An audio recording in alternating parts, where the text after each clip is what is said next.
Hello and welcome back to everyone, Respect, and to another edition of Smackdown Out of 10. And of course, it is a big episode of Smackdown today. We're getting closer and closer to WrestleMania, aren't we? And of course, we got all of the fallout from last week, which obviously saw Cody Rhodes winning the world title and Drew McIntyre losing it. We got a recap of that to set things off before we saw McIntyre storming through the crowd with a mic as he ranted about Nick Aldis for not giving him over by giving Rhodes a shot. Aldis came out and said McIntyre has nobody to blame but himself. They argued about what was fair, and McIntyre got right in his face as Jacob Fatu's music hit, and he came down to the ring to remind McIntyre that he would even won the title if it hadn't been for him. So getting involved last week was just making things right. McIntyre said he quit, left through the crowd. The segment ended with Aldis and Fatu watching him leave, and it seems like Fatu v Drew's being set up for Mania, but a fatal four-way could play possible. We'll see. As we then moved on to WWE having another match, and the seemingly never-ending feud between the MFTs and the Wyatt Six, but the combination of competitors doesn't feel as worn out as a feud. We got Solo and Talatonga taking on Howdy and Robin, but both teams had the whole show was in the corner. The match was originally advertised to include Tama instead of Tala, and the two giants got the match started with some shoulder tackles. It didn't take long for Sakura and Howdy to take over. It started with this feud to overstay its welcome. It feels like WWE has no idea what to do with any of the guys once it's over, so it just keeps stretching out. The bout didn't really add anything interesting to the story and followed a particular pattern. It wasn't bad, but it turned into a huge ball at the end, which was predictable. Nikki Cross took the lantern and distracted Sakura for long enough for Howdy to hit his finisher for the win. Tama took out Howdy and Soul Lantern back to win the segment. I'm going to give it a 5 out of 10.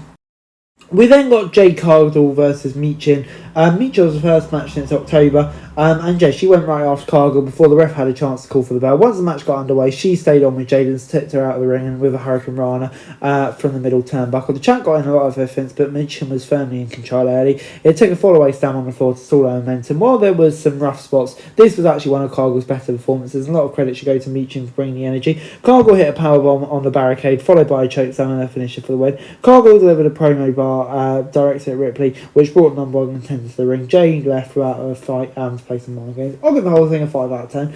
As we then moved on to the Irresistible Forces versus Flair and Bliss for the women's tag titles. Before the match got started, the Bellas came out to scout because they wanted a shot at the winners. As soon as the ref called for the bell, the chants went off to the challengers. Bliss and Flair were able to turn the tables and send them out of the ring. Legend and Jax still team Bliss throughout the break, which led to Flair getting a hot tag once she was back. Jax pulled Brie into the path of Flair's kick at ringside. It looked like the challengers were going to get the win, but Nikki caused the match to come to an abrupt end when she attacked Nia. The segment ended with the Jax and Legend taking everyone out. A non-title match having a non-finish is never ideal, but you can see where it's coming from. This will likely lead to a multi-team contest at Mania. I'm going to give it a 5 out of 10.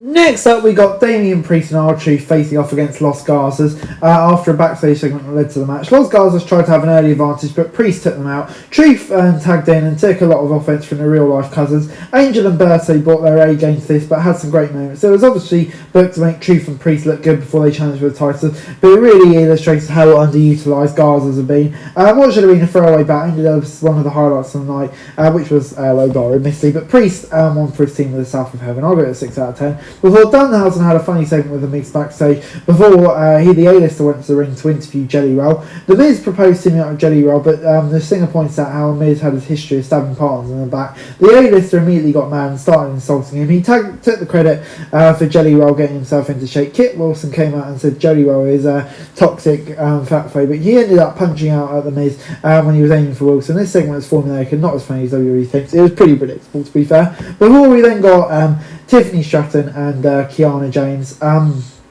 Both on a run successful in the Chambers. They were hoping to gain some momentum. Julia was by James's side. Out of fire wheeled Chelsea Green to the ring as to watch as Stratton gained momentum. Julia prevents her from attacking Tiffy, but it cost James the match. The chaos at ringside allows Stratton to hit her finisher on James for the win. The ending was a little convoluted, but they had some good moments in this match. But yeah, too bad a lot of it happened during the break. 5 out of 10. As we then moved on to the final match of the show between Jacob Fatu and Trick Williams. Williams began by backing Fatu to the corner for a cheap shot, but the Samoan Werewolf immediately fired back some shots of his own. These two are guys who both work a very physical style, so they were able to put on a fun encounter, especially considering their lack of experience working together. McIntyre ended up interfering to attack Fatty, which cost him the match and gave Williams the win.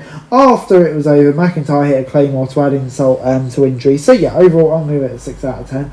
As we then got the final segment of the show, which was the contract signing between Cody Rhodes and Randy Orton. Before all this brought them out, he booked McIntyre Fatty next week. Rhodes thanked Orton for being there for him when he came back to WWE before signing the contract. Randy signed next, but then he grabbed the mic and stood in the corner for a moment. The Viper said Rhodes doesn't understand how much he still needs to win the title. Rhodes assured him that he's preparation for the most dangerous version of Orton. After they hugged, Orton slammed Cody's head into the table and proceeded to beat him down, throwing him out of the ring, busting Rhodes open with steel sets and continued to destroy him. Jelly Roll tried to talk some sense into him, but Orton shoved him to the ground before leaving the ringside area, returning a moment later to use and smash Cody Rhodes' head in with a steel chair against the steps. Two friends signing a contract would usually be a pretty boring segment, but they did a good job hyping the match with a heel turn. This added some drama, I think, to their contest, and I think it's definitely the right move.